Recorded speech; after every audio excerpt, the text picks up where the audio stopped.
अब हम क्लासिफिकेशन में अब कार्बोहाइड्रेट पहला देखेंगे मोनोसेक्राइड।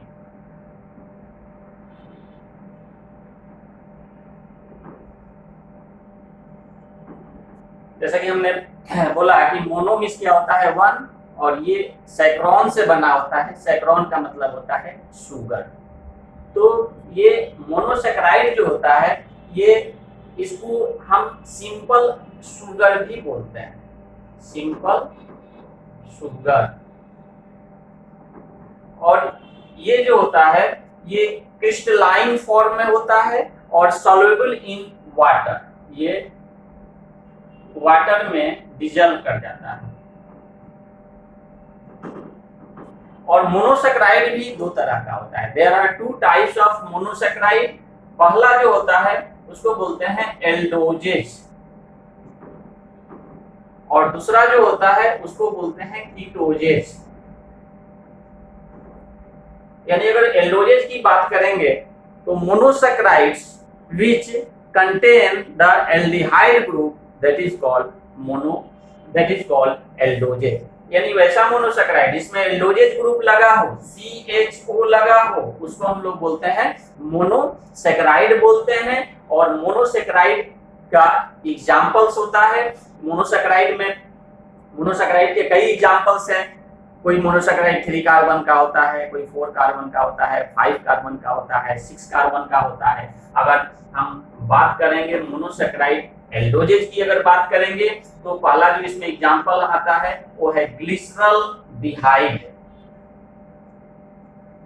और ये ग्लिसरल्डिहाइड जो होता है ये 3 कार्बन का बना रहता है। यानी थ्रीगन एक स्ट्रक्चर हम बना के देख लेते हैं। ये 3 कार्बन का बना रहता है।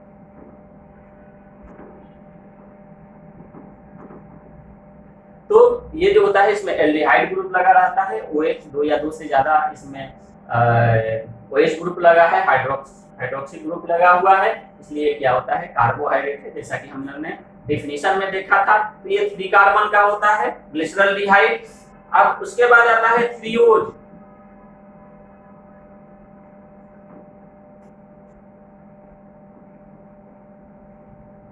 और इरिथ्रोज। ये मोनोसेक्राइड का एग्जांपल है। ये क्या होता है, ये 4 कार्बन का होता है। उसके बाद आता है राइबोज, एराबिनोज, जाइलोज, लाइसोज। ये भी कार्बोहाइड्रेट मोनोसेक्राइड का एग्जांपल है, लेकिन ये क्या होता है 5 कार्बन का बना रहता है। अब बात करेंगे इसमें मोनोसेक्राइड में एल्डोजेज का जो 6 कार्बन से बना रहता है, जैसे एलोज, ये allose, altrose, glucose, mannose, galactose, etc। ये जो होता है ये एल्डोजेज है। एल्डोजेज का एग्जांपल हो गया, यानी मोनोसेक्राइड में ये एल्डिहाइड ग्रुप को कंटेन करता है। अब हम बात करेंगे कीटोजेज की, कि मोनोसेक्राइड में ये कीटोजेज जो होता है, तो कीटोजेज के भी कई जो है एग्जांपल्स है। कीटोजेज के एग्जांपल अगर देखेंगे तो इसमें आता है, जैसे अगर बात करेंगे फ्रुक्टोज की, साइकोज,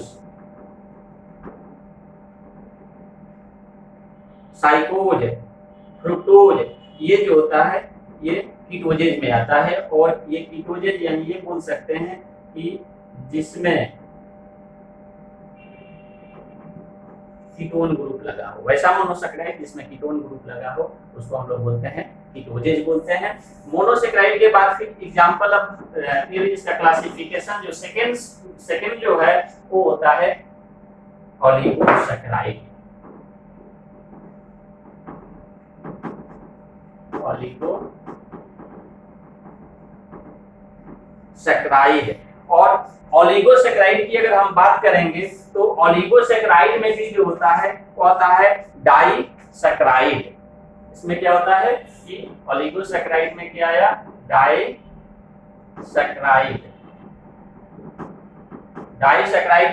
डाइसैकेराइड आता है। और डाइसैकेराइड का भी जो मोस्ट कॉमन एग्जांपल होता है वो होता है माल्टोज,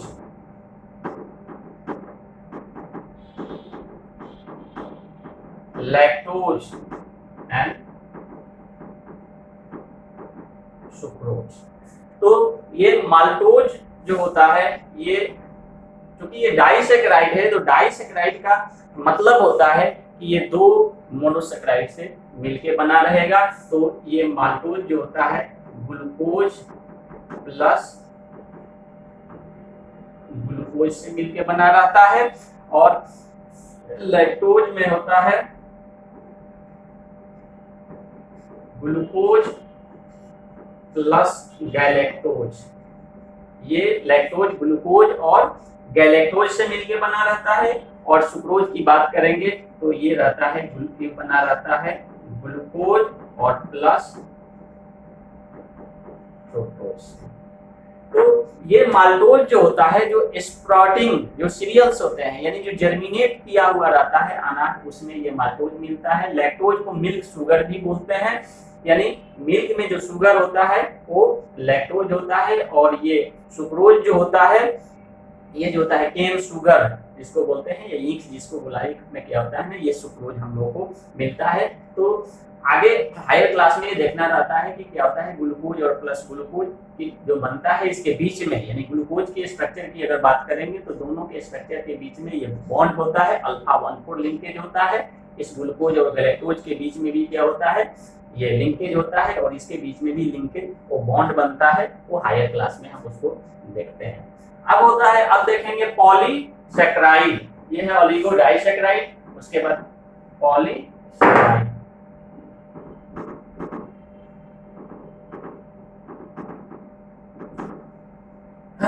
पॉली मीन्स होता है मेनी, यानी मेनी शुगर से बनकर बना हुआ है, यानी मेनी मोनोसैकेराइड से ये मिलके बना रहता है। और पॉलीसैकेराइड का अगर हम क्लासिफिकेशन करते हैं तो इसमें आता है, एक होता है स्ट्रक्चरल पॉलीसैकेराइड, स्ट्रक्चरल पॉलीसैकेराइड, और दूसरा जो होता है स्टोरेज पॉलीसैकेराइड, स्टोरेज पॉलीसैकेराइड।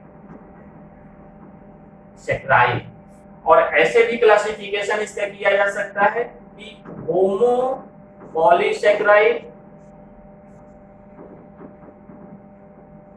और hetero polysaccharide.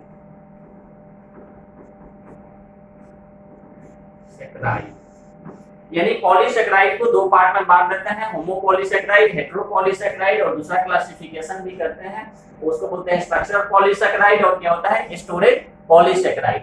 Storage polysaccharide means क्या होता है कि ये स्टोरेज पॉलीसैकेराइड वो होता है जो स्टोर रखता है। स्टोर मतलब क्या होता है कि जैसे मैं बोल रहा हूं और बोलने में जो एनर्जी जो लग रहा है, एक होता है कि फिजिकल एक्सरसाइज करने के बाद या होता है बोलने के बाद आदमी थकने लगता है, तो ये बोलने में जो एनर्जी जो लग रहा है वो कहाँ से मिलता है हमको, तो कार्बोहाइड्रेट से मिलता है।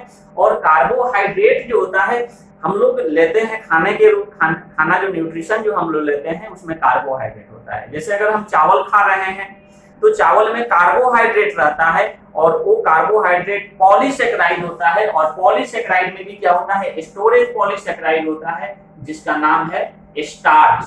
तो हम लोग चावल से स्टार्च लेते हैं और स्टार्च जो होता है पॉलीसैकेराइड होता है, but our intestine have not ability to directly absorb the starch. So इसके लिए स्टार्च को will have to break down into the glucose. कोई भी पॉलीसैकेराइड हम ले रहे हैं तो उसको क्या होता है टूटना पड़ता है मोनोसैकेराइड में। और ये स्टार्च जो होता है ये स्टोरेज पॉलीसैकेराइड है, ये मोनोसैकेराइड ग्लूकोज में ये टूट जाता है। और तब हमारा इंटेस्टाइन जो होता है उसको क्या करता है एब्जॉर्ब करता है। और एब्जॉर्ब करने के बाद उसको ब्लड सर्कुलेशन में भेज दिया जाता है और ब्लड सर्कुलेशन के थ्रू हमारे बॉडी के जितने भी सेल्स है इस ग्लूकोज को वहां पहुंचा दिया जाता है। अगर एक 60 केजी के आदमी की अगर बात करेंगे, they contain 100 into 10 to the power 12 to 14 cells, यानी एक 60 केजी का आदमी होगा तो उसमें 100 into 10 to the power 12 to 14 sales रहता है and also contain the more than 200 types of cells। कितने हमारे बॉडी में सेल्स हैं और हमारे बॉडी के जितने भी सेल्स हैं वो काम कर रहा है and they have required energy for doing the proper work. Proper work करने के लिए सेल्स को क्या चाहिए? एनर्जी चाहिए। और वो एनर्जी जो होता है मुख्य रूप से अगर बात करेंगे तो वो किससे मिलता है? कार्बोहाइड्रेट से मिलता है। और ये स्टार्च जो होता है ये पॉलीसैकेराइड है, हमारा इंटेस्टाइन ग्लूकोज में तोड़कर सारे सेल्स में भेज देता है और सेल्स में भेज देगा। अगर ये हम बात करेंगे सेल्स की तो सेल्स में क्या होता है? ये C6H12 और O6 ये ग्लूकोज आ गया। और हम जब रेस्पिरेशन करते हैं तो ये हीमोग्लोबिन जो होता है आरबीसी ऑक्सीजन को लेकर सेल्स में पहुंचा देता है। On the presence of oxygen ये ग्लूकोज जो होता है इसका ब्रेकडाउन होता है, ये टूट जाता है CO2 प्लस H2O और प्लस ATP। ये ATP का मतलब होता है एडिनोसिन ट्राइफॉस्फेट, यानी ये एडेनिन में ये 3 फॉस्फेट जुड़ा रहता है। और जब मैं बोल रहा हूं तो जो एनर्जी जो इसमें लग रहा है ये टर्मिनल फॉस्फेट टूटेगा और इससे जो एनर्जी मिलता है वो हम यूटिलाइज करते हैं और ये कन्वर्ट हो जाता है ADP में, एडिनोसिन डाइफॉस्फेट। यानी ये 2 फॉस्फेट जब जुड़ा रहेगा तो उसको एडिनोसिन डाइफॉस्फेट बोलते हैं। फिर एडिनोसिन डाइफॉस्फेट से एक फॉस्फेट टूटता है, फिर एनर्जी उससे लिबरेट होता है, फिर हमारे सेल्स हमारे बॉडी उसका यूटिलाइज करता है, फिर वो कन्वर्ट कर जाता है एडिनोसिन मोनोफॉस्फेट में, फिर एक फॉस्फेट बचता है, फिर उस फॉस्फेट एडिनोसिन से टूट जाता है और लास्ट में जो है एडिनोसिन बचता है।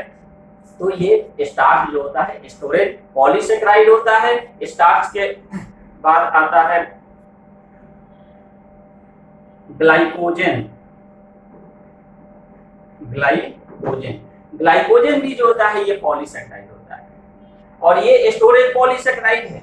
जब हम कार्बोहाइड्रेट ज्यादा लेते हैं और कार्बोहाइड्रेट कम बर्न होता है तो ये स्टार्च कन्वर्ट कर जाता है ग्लाइकोजन में और ये ग्लाइकोजन जो होता है हमारे लीवर और मसल्स में ये स्टोर रहता है और स्टार्वेशन कंडीशन में या सेल्स में बॉडी में अगर ग्लूकोज का कमी हो रहा है, समय से अगर खाना नहीं ले रहे हैं, at that time our cells have to require energy और ये ग्लाइकोजन को तोड़कर और क्या कर लेता है? एनर्जी ले लेता है। और तीसरा होता है इसमें एक एग्जांपल है इन्युलिन। ये इन्युलिन जो होता है ये पॉलीसैकेराइड होता है और वो कौन सा? Storage polysaccharide. अब बात करते हैं स्ट्रक्चरल पॉलीसैकेराइड का। तो स्ट्रक्चरल पॉलीसैकेराइड जो होता है ये प्रोवाइड स्ट्रक्चर, ये स्ट्रक्चर प्रोवाइड करता है। और पहला जो इसमें एग्जांपल आता है सेलुलोज। सेलुलोज जो होता है ये क्या होता है? पॉलीसैकेराइड है, स्ट्रक्चरल पॉलीसैकेराइड। तो ये सेलुलोज कहाँ होता है? तो प्लांट सेल्स जो होता है, प्लांट सेल्स का जो आउटर लेयर होता है वो सेल वॉल का बना रहता है, जस्ट उसके नीचे प्लाज्मा मेम्ब्रेन रहता है। तो प्लांट सेल में ये क्या रहता है? सेलुलोज रहता है और ये सेलुलोज स्ट्रक्चर प्रोवाइड करता है। But our intestine had not ability to digest cellulose. क्यों? सेलुलोज को डाइजेस्ट होने के लिए सेलुलेज एंजाइम चाहिए और सेलुलेज एंजाइम हमारे बॉडी में नहीं रहता है, जिसके कारण इसको हम लोग डाइजेस्ट नहीं करते हैं। यदि अगर हमारे बॉडी में हमारे इंटेस्टाइन में अगर क्या रहता, सेलुलेज एंजाइम अगर रहता तो खाने की जरूरत नहीं थी, 2-4 पत्ता लीफ वगैरह हम लोग खा लेते और ये क्या होता था? सेलुलोज डाइजेस्ट होता और स्टार्च की तरह हमें क्या होता? एनर्जी मिलता। दूसरा इसमें एग्जांपल आता है जैसे पेप्टाइडोग्लाइकेन। पेप्टाइडोग्लाइकेन जो होता है ये क्या होता है? पॉलीसैकेराइड है, स्ट्रक्चरल पॉलीसैकेराइड। बैक्टीरिया की अगर सेल वॉल की बात करते हैं तो उसके सेल वॉल में पेप्टाइडोग्लाइकेन होता है और ये पेप्टाइडोग्लाइकेन ये स्ट्रक्चरल पॉलीसैकेराइड होता है। जैसे अगर बात करेंगे एंटीबायोटिक्स पेनिसिलिन की, जब भी पेनिसिलिन किसी पेशेंट को दिया जाएगा, अगर बैक्टीरिया का अगर बैक्टीरियल डिजीज है या उसको वुंड वगैरह हो गया बैक्टीरिया के कारण, तो वो पेनिसिलिन जो होता है ये उसके बैक्टीरिया के सेल वॉल के पेप्टाइडोग्लाइकेन बॉन्ड को ब्रेक कर देता है और अल्टीमेटली बैक्टीरिया का डेथ हो जाता है। इसमें तीसरा एग्जांपल आता है काइटिन। तो ये काइटिन जो होता है ये क्या होता है कि इंसेक्ट्स जो होते हैं उसका आउटर जो कवरिंग होता है उसमें ये क्या होता है, काइटिन होता है। ये स्केलेटल स्ट्रक्चर प्रोवाइड करता है। तो ये हो गया पॉलीसेकेराइड का ये कॉमन मोस्ट बोल सकते हैं, मोस्ट कॉमन एग्जांपल हो गया स्ट्रक्चरल पॉलीसेकेराइड। और ये क्या होता है, ये storage polysaccharide. Thank you so much.